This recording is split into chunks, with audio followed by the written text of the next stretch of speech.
నమస్కారం. ఫోకస్ అనంత న్యూస్కి స్వాగతం. హెడ్లైన్ చూద్దాం.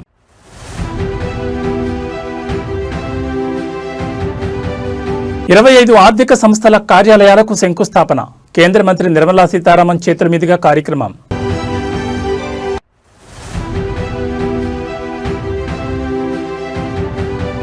అమరావతిలో బ్యాంకులు, బీమా సంస్థల ఆఫీసులకు శంకుస్థాపన. ఏపీకి అండగా నిలుస్తున్న కేంద్రానికి కృతజ్ఞతలు తెలిపిన డిప్యూటీ సీఎం.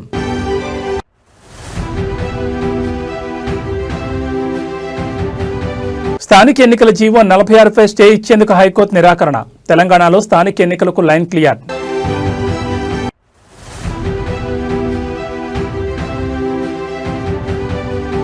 నైరుతి బంగాళాఖాతంలో దిత్వా తుఫాన్ ఏర్పాటు. కోస్తా రాయలసీమకు భారీ వర్ష సూచన.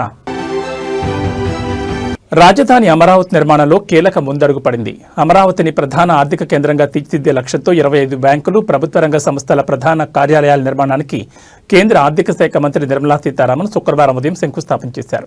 ఈ కార్యక్రమానికి CM Chandrababu, deputy CM Pawan Kalyan, మంత్రులు నారా లోకేష్, పొంగూరు నారాయణ హాజరయ్యారు.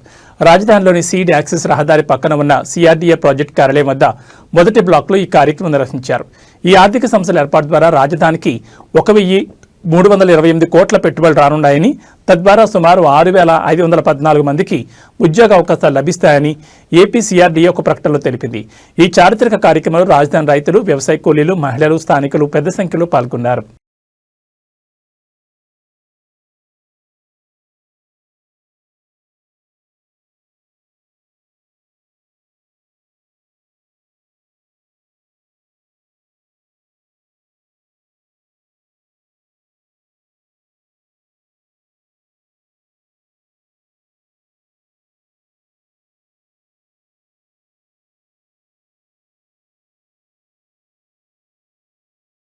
రాజధాని అమరావతిలో అభివృద్ధి పనులు వేగవంతమయ్యాయని, కూటమి ప్రభుత్వం చేస్తున్న అభివృద్ధి ప్రజలందరికీ కనిపించేలా పనిచేస్తోందని డిప్యూటీ సీఎం పవన్ కళ్యాణ్ అన్నారు.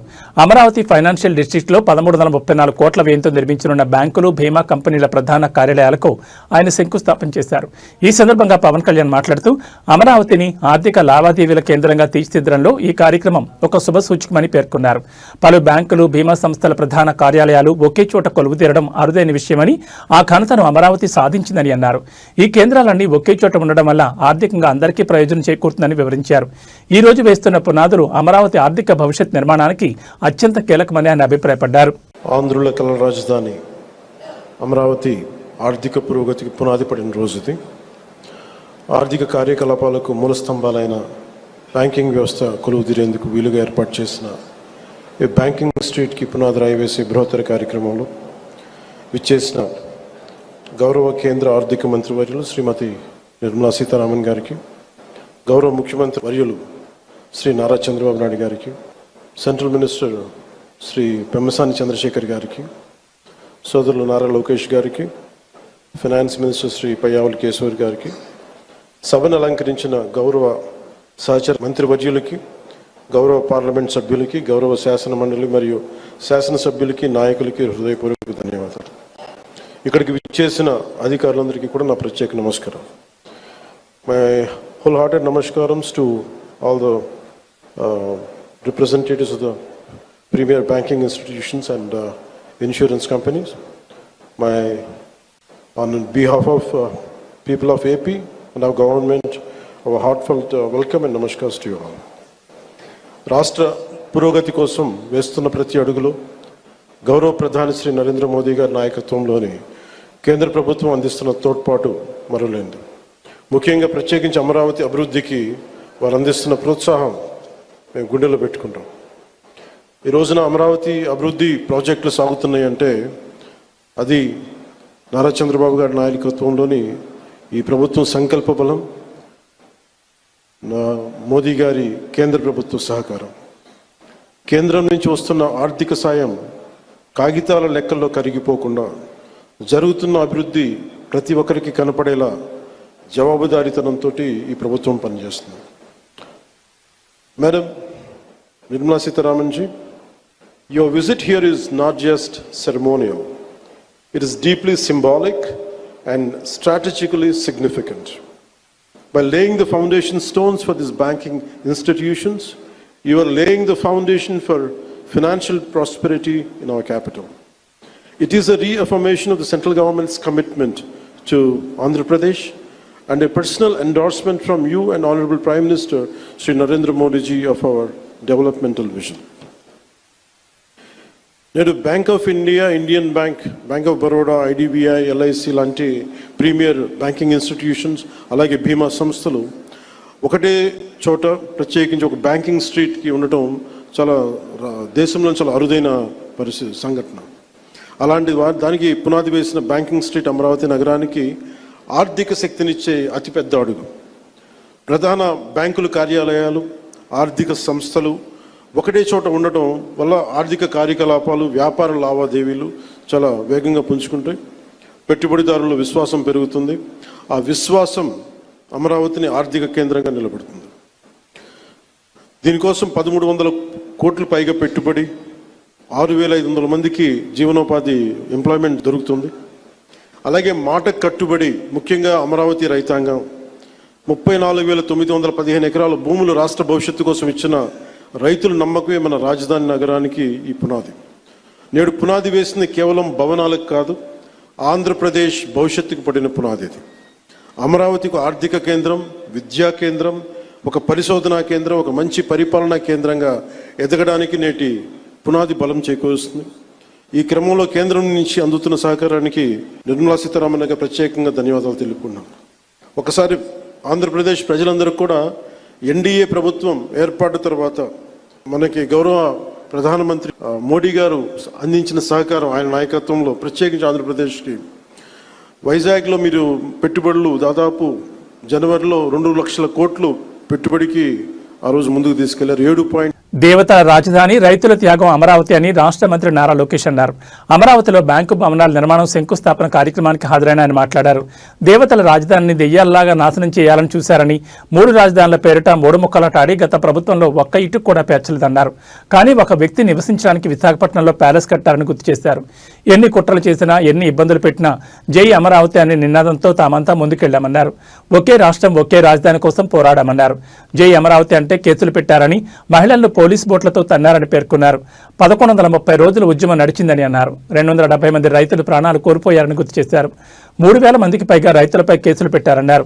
ప్రధానమంత్రి శంకుస్థాపన చేసిన అమరావతి అని తామంతా గర్జించామన్నారు. ప్రపంచంలో ఎందరో ఆర్థిక శాఖ మంత్రులున్నారు, కానీ నిర్మలా సీతారామన్ 8 కేంద్ర బడ్జెట్లు ప్రవేశపెట్టారని కొనియాడారు. వారు లండన్లో ప్రొఫెషనల్ కెరీర్ ప్రారంభించారన్నారు. 2008లో బీజేపీలో చేరి రాజకీయ ప్రస్థానం ప్రారంభించారన్నారు. ఫోర్బ్స్ మ్యాగజైన్ జాబితాలో వరుసగా 6 సార్లు పవర్ఫుల్ ఉమెన్గా నిలిచారు. ఎంత ఎదిగినా వదగాలని వారిని చూసి నేర్చుకున్నామని మంత్రి లోకేష్ చెప్పారు. అనేక సార్లు మంగళగిరి చీరలు ప్రమోట్ చేశారన్నారు. మంగళగిరి వాసుల తరపున వారికి ధన్యవాదాలు తెలిపారు. 3 రాజధానులని 3 ముక్కలాటలాడి కనీసం ఒక్క ఇటుక కూడా లేని పరిస్థితి మనందరం చూసాం. కానీ ఒక్క వ్యక్తి నివసించడానికి 700 కోట్ల రూపాయలు ఖర్చు పెట్టి విశాఖపట్నంలో ప్యాలెస్ కడతాం కూడా ఆంధ్ర రాష్ట్ర ప్రజలు చూశారు. మనందరం చూసాం. జై అమరావతి అన్నందుకు రైతులపైన కేసులు పెట్టారు. మహిళల్ని ఏకంగా పోలీసు బూటులతో ఆనాడు అంతం కూడా మనందరం చూసాం. 1631 రోజులు అమరావతి ఉద్యమం నడిచింది. 2000 మంది, 270 మంది రైతులు వాళ్ళ ప్రాణాలు కోల్పోతాం కూడా చూసాం. సుమారుగా 3000 మంది రైతుల పైన ఆనాడు కేసులు పెడతాం కూడా మనందరం చూస్తాం జరిగింది. కానీ ఆనాడే చెప్పాం, ఆపేసేదానికి అమరావతి ఎవరో ఇంట్లో స్విచ్ కాదు, ఇది పవర్ఫుల్ ప్రధానమంత్రి నరేంద్ర మోడీ గారు శంకుస్థాపన చేసిన అమరావతి అని. ఈ రోజు ఒకే రోజు 15 బ్యాంకులకు కేంద్ర మంత్రి నిర్మలా సీతారామన్ గారు శంకుస్థాపన చేశారు. ఈ బ్యాంకుల నిర్మాణంతో అమరావతిలో ఏకంగా ఒక బ్యాంక్ స్ట్రీట్ ఏర్పాటు అవుతుంది. 15 బ్యాంకులు, వివిధ ఇన్సూరెన్స్ సంస్థలు సుమారుగా 1334 కోట్లతో వాళ్ళ కార్యాలయాలు కూడా ఇక్కడ ఏర్పాటు చేసుకోబోతున్నారు. తద్వారా సుమారుగా 7000 మందికి ఉద్యోగాలు కూడా రాబోతున్నాయి. ఆంధ్రప్రదేశ్ గ్రామీణ bank, central bank of India, APCOF, bank of India, Canara bank, state bank of India, union bank of India, bank of Baroda, Indian bank, NABARD, Punjab national bank, Indian overseas bank, IDBI bank, new India insurance company, ఈ రోజు వీళ్ళందరూ కూడా పెద్ద ఎత్తున అమరావతిలో పెట్టుబడులు కూడా పెడుతున్నారు. దీనికి కారణం మేడం నిర్మలా సీతారామన్ గారు.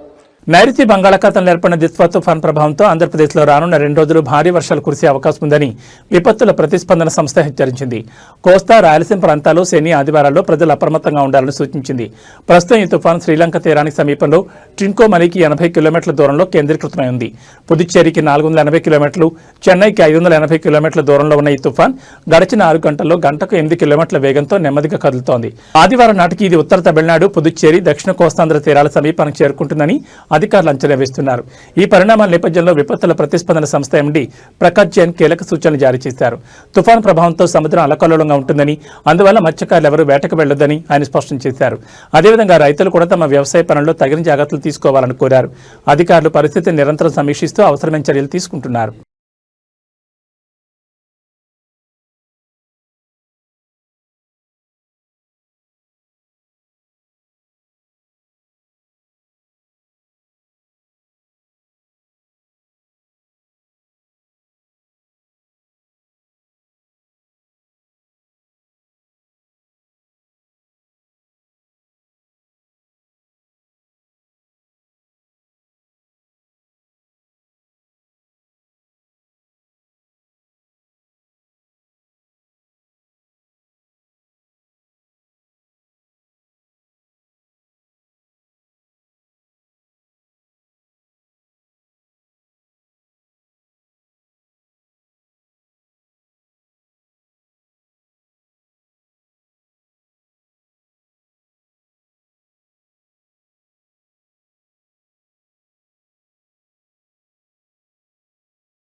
పంచాయతీ ఎన్నికలపై హైకోర్టు సంచలన వ్యాఖ్యలు చేసింది. పంచాయతీ ఎన్నికలపై స్టే విధించలేమని స్పష్టం చేసింది. పంచాయతీ ఎన్నికలపై జీవో 46ను సవాల్ చేస్తూ దాఖలైన పిటిషన్ను విచారించింది హైకోర్టు. ఎన్నికలపై స్టే విధించలేమని విచారణ 2 నెలలకు వాయిదా వేసింది. నోటిఫికేషన్ వచ్చాక తాము ఎలాంటి జోక్యం చేసుకోలేమని చెప్పింది. కౌంటర్ దాఖలు చేయాలని ప్రభుత్వానికి హైకోర్టు ఆదేశించింది. మేమే ఎలక్షన్స్ నిర్వహించాలని ఆదేశించి మేమే స్టే ఎలా ఇవ్వగలమని కోర్టు పేర్కొంది. కౌంటర్ దాఖలు చేయాలని ప్రభుత్వాన్ని ఆదేశించిన హైకోర్టు తదుపరి విచారణను 8 వారాలకు వాయిదా వేసింది. మరోవైపు బీసీలలో ఏబీసీడీ వర్గాల ఆధారంగా రిజర్వేషన్ కేటాయించాలని పిటిషనర్ తరపు న్యాయవాది వాదించారు. సబ్ కేటగిరీ రిజర్వేషన్ కోసం నోటిఫికేషన్ విడుదలయ్యాక ఎన్నికను రద్దు చేయాలని కోరుకుంటున్నారా అని కోర్టు ప్రశ్నించింది. 42% రిజర్వేషన్ జీవో విచారణ సమయంలో పాత పద్ధతిలో ఎన్నికలు నిర్వహించాలని మేమే తెలిపాం. ప్రస్తుతం అదే పద్ధతితో ఎన్నికలు కొనసాగుతున్నాయని కోర్టు తెలిపింది. ఇప్పుడు ఎన్నికలను వాయిదా వేయలేం, యథావిధిగా కొనసాగుతాయని స్పష్టం చేసింది.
కేంద్ర ఆర్థిక శాఖ మంత్రి నిర్మలా సీతారామన్ ది తల్లి లాంటి ప్రేమ అని రాష్ట్ర మంత్రి పయ్యావుల కేశవ్ అన్నారు.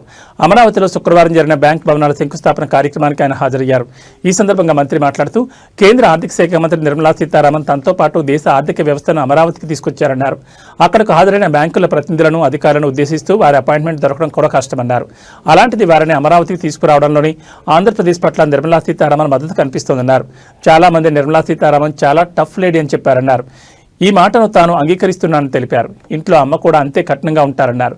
అమ్మ కఠినంగా లేకపోతే ఈ రోజు తామెలా అయ్యేవాళ్ళం కాదన్నారు. అడిగినవన్నీ అమ్మ కొనిపించదు. ప్రతిరోజు ఐస్ క్రీం, బట్టలు కొనిపించారని పేర్కొన్నారు. ఏది ఎప్పుడు అవసరమో అప్పుడే తల్లిస్తుందన్నారు. అటువంటి అమ్మతనాన్ని తాను నిర్మలా సీతారామన్లో చూశామన్నారు. చాలా మంది వారికి కోపం ఎక్కువ అంటారని పేర్కొన్నారు. అయితే సమయం వ్యర్థం చేయడం అంటే కోపమని వివరించారు. గౌరవ ఉప ముఖ్యమంత్రి శ్రీ పవన్ కళ్యాణ్ గారికి, గౌరవ కేంద్ర మంత్రి శ్రీ పెమ్మసాని గారికి, శ్రీ మానవ వనరుల శాఖ మంత్రులు శ్రీ నారా లోకేష్ గారికి, నారాయణ గారికి, కేంద్ర ప్రభుత్వ ప్రతినిధులుగా బ్యాంకింగ్ వ్యవస్థ నుంచి విచ్చేసినటువంటి చైర్మన్లకు, ఎండీలకు, బ్యాంకింగ్ కార్యదర్శి గారికి, చీఫ్ సెక్రటరీ గారికి, విచ్చేసినటువంటి పెద్దలకు హృదయపూర్వక నమస్కారం. మేడం,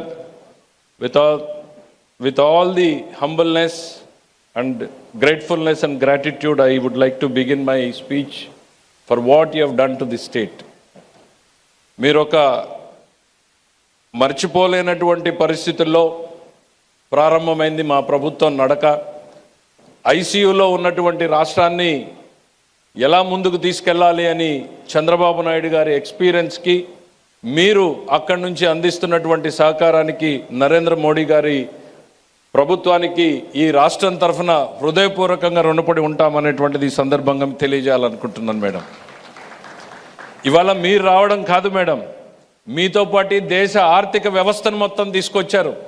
ఇక్కడ ఉన్న వాళ్ళని ఒక్కొక్కరిని చూస్తూ ఉంటే వాళ్ళ అపాయింట్మెంట్ల కోసమే దాదాపు ఎంతోమంది వెయిట్ చేయాల్సినటువంటి పరిస్థితులు వచ్చేవి.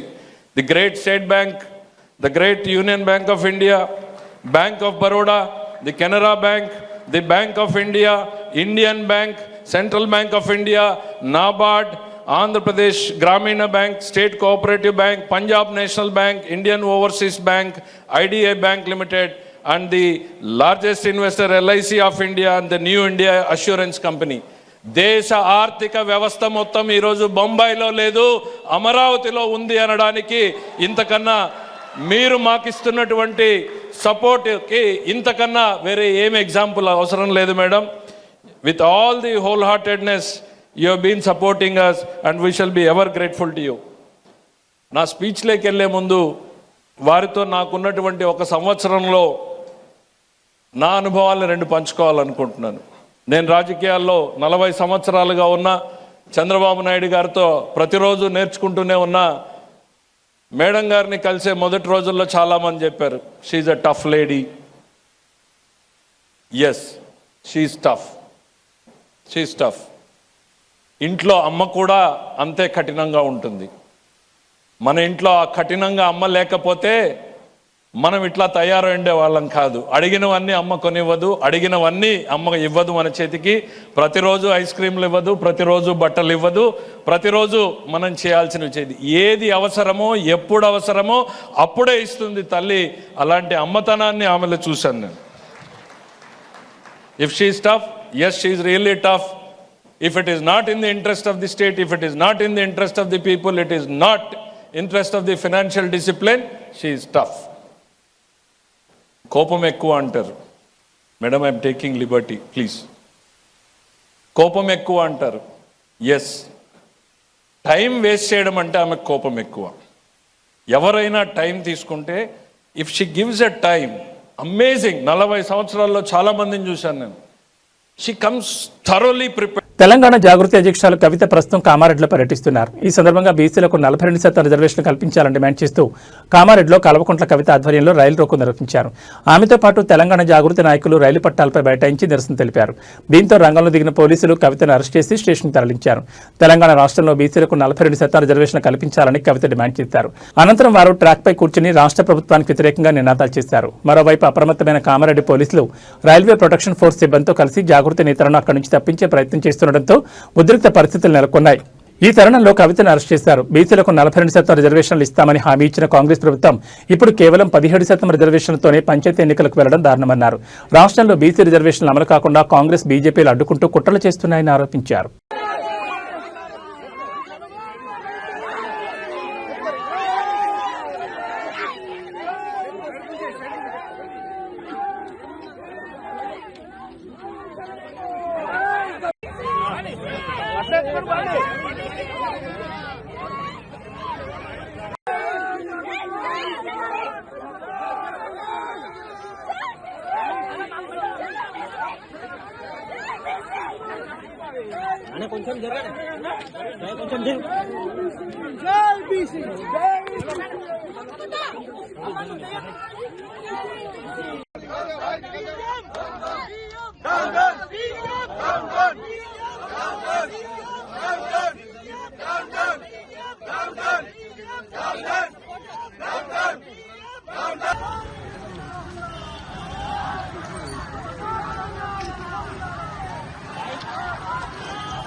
తెలంగాణలో అధికార కాంగ్రెస్ ప్రతిపక్ష బీఆర్ఎస్ ఎమ్మెల్యేల మధ్య మాటల యుద్ధం జరుగుతోంది. పెద్దపల్లి కాంగ్రెస్ ఎమ్మెల్యే విజయ రమణరావు, పీఆర్ఎస్ ఎమ్మెల్యే పాడి కౌశిక్ రెడ్డిల మధ్య చెక్ డ్యాం అంశం చిలికి గాలివాన్లా మారి వ్యక్తిగత దోషాలకు సవాళ్లకు దారితీసింది.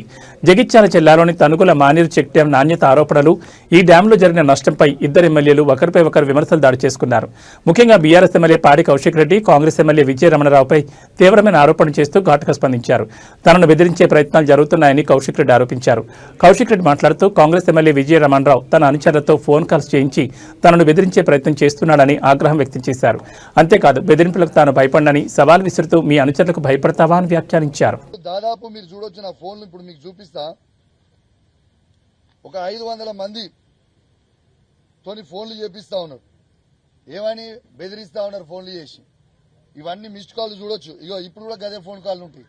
మీరు చూడరు ఇవన్నీ ఫోన్లు గవే. ఫోన్లు చేపిస్తా ఉన్నాడు.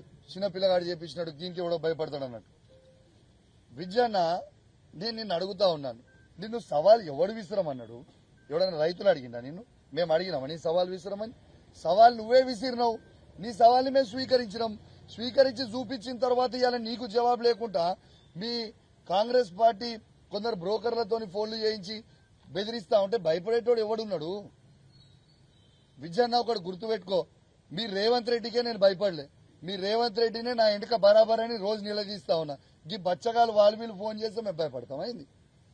ఒక్కసారి మీరు ఆలోచన చేయండి విజయన్న గారు. ఇట్లాంటి చిల్లర పనులు బంద్ చేయరి. అదే మేము నువ్వు 55 ఏళ్ళు 60 ఏళ్ళు ఉంటావు. ఆ ఏజ్ లో నీకే అంత తీటుంటే 40 ఏళ్ళ పిల్లగాని మరి నేను కూడా మరి నాకెంత తీటుంటుందో ఒక్కసారి ఆలోచన చేసుకో. నువ్వు ఇష్టం ఉన్నట్టు చేయదలుచుకుంటే నా ఇష్టం ఉన్నట్టు నేను కూడా చేస్తాను.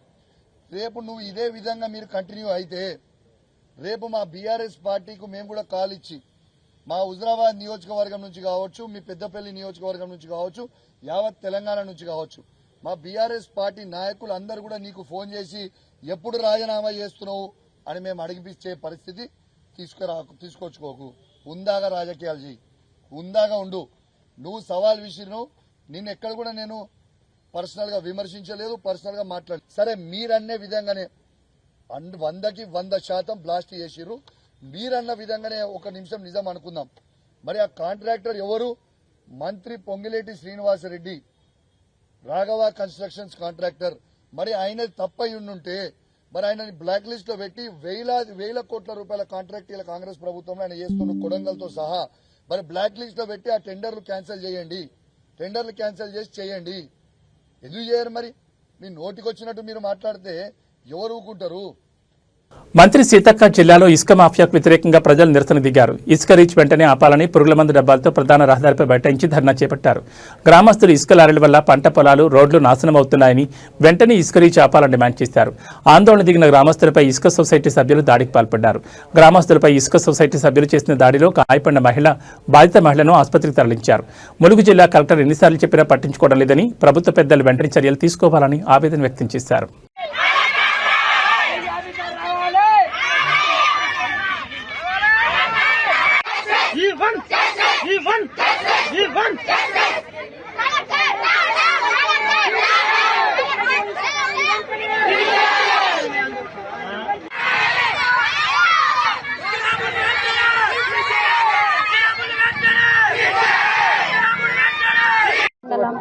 అబ్బాయిగూడెం గ్రామం. మేము చాలకి వెళ్ళడానికి చాలా ఇబ్బందిగా ఉన్నది. అసలు మా వాళ్ళు చాలకి మందు ఎక్కిద్దామని పోతే మా ఆయన్ని పొద్దుట కొట్టిండ్రు, ఎటు వెళ్తానమని కొట్టిండ్రు. చేనుకాడికి కూడా వెళ్ళే అవకాశం మాకు లేదా? మేము పంట వేసుకున్నాం కదా, ఎన్నో లక్షలు పెట్టి వ్యవసాయం చేస్తున్నాం కదా, మా మిర్చి పైరుకి మందు కొట్టుకుంటాం, మేము మందు ఎక్కించుకుంటాం. పోయినా కానీ అక్రమంగా వాళ్ళు ఏదో చేస్తాను మా చేనుల కాడికి వెళ్తుంటే మా ఆయన్ని పొద్దుట కొట్టిండ్రు వాళ్ళు దౌర్జన్యం. పల్నాడు జిల్లాలో సంచలనం సృష్టించిన జంట హత్యల కేసులో మాచర్ల మాజీ ఎమ్మెల్యే పిన్నెల్లి రామకృష్ణారెడ్డి ఆయన సోదరుడు వెంకటరామరెడ్డికి సుప్రీంకోర్టులో గట్టి ఎదురుదెబ్బ తగిలింది. ఈ కేసులో వారు దాఖలు చేసుకున్న ముందస్తు బెయిల్ పిటిషన్ను సర్వోన్నత న్యాయస్థానం శుక్రవారం కొట్టివేసింది. పిన్నెల్లి సోదరులు ముందస్తు బెయిల్కు అర్హులు కాదని జస్టిస్ సందీప్ మెహతా నేతృత్వంలోని ధర్మాసనం స్పష్టం చేసింది. గతంలో వారి అరెస్టుపై విధించిన మధ్యంతర ఉత్తర్వులను కూడా ఎత్తివేస్తున్నట్లు ప్రకటించింది. దీంతో లొంగిపోయేందుకు తమకు కొంత సమయం ఇవ్వాలని పిన్నెల్లి సోదరుల తరపు న్యాయవాది కోర్టును అభ్యర్థించారు. ఈ ఏడాది మే 24న గుండ్లపాడుకు చెందిన టీడీపీ నేతలు జవిశెట్టి వెంకటేశ్వర్లు, కోటేశ్వరరావు తెలంగాణలోని హుజూర్ నగర్లో ఓ వివాహ వేడుకకు హాజరై బైక్పై తిరిగి వస్తుండగా ఈ దారుణం జరిగింది. వెల్దుర్తి మండలం బొదిలవీడు వద్ద వీరిని స్కార్పియో వాహనంతో ఢీకొట్టారు. ఈ ఘటనలో వెంకటేశ్వర్లు అక్కడికక్కడే మరణించగా తీవ్రంగా గాయపడిన కోటేశ్వరరావును రాయితో కొట్టి చంపినట్లు పోలీసులు తమ దర్యాప్తులో తేల్చారు. ఇది ప్రమాదం కాదని, హత్యేనని స్థానిక ఎమ్మెల్యే జోలకట్టి బ్రహ్మారెడ్డి మృతుల బంధువులు ఫిర్యాదు చేయడంతో పోలీసులు కేసు నమోదు చేశారు. ఈ కేసులో మొత్తం 7గురిని నిందితులుగా చేర్చగా A6గా పిన్నెల్లి రామకృష్ణారెడ్డి, A7గా ఆయన సోదరుడు వెంకటరామరెడ్డి ఉన్నారు. అరెస్టు భయంతోనే వారి ముందస్తు బెయిల్ కోసం సుప్రీంకోర్టును ఆశ్రయించగా తాజాగా వారి పిటిషన్ తిరస్కరణకు గురైంది.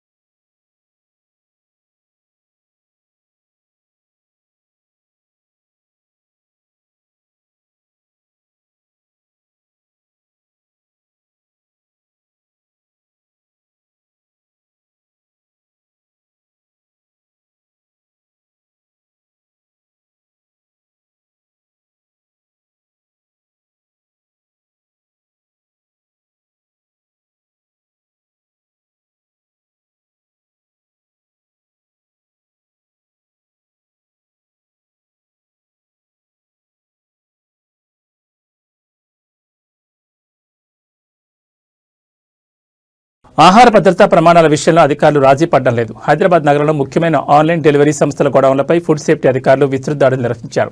ముఖ్యంగా Zepto, Swiggy, Zomato, Blinkit, BigBasket, Flipkart, Reliance, JioMart, Amazon లాంటి కీలకమైన ఈ-కామర్స్ మరియు క్విక్ కామర్స్ సంస్థలకు చెందిన గోడౌన్లను అధికారులు తనిఖీ చేశారు. తనిఖీల్లో భాగంగా అధికారులు పలు కీలక లోపాలను మరియు అక్రమాలను గుర్తించారు. నిల్వ ఉంచిన పదార్థాల్లో కుళ్ళిన ఆహారం మరియు కూరగాయలు ఉన్నట్లు గుర్తించారు.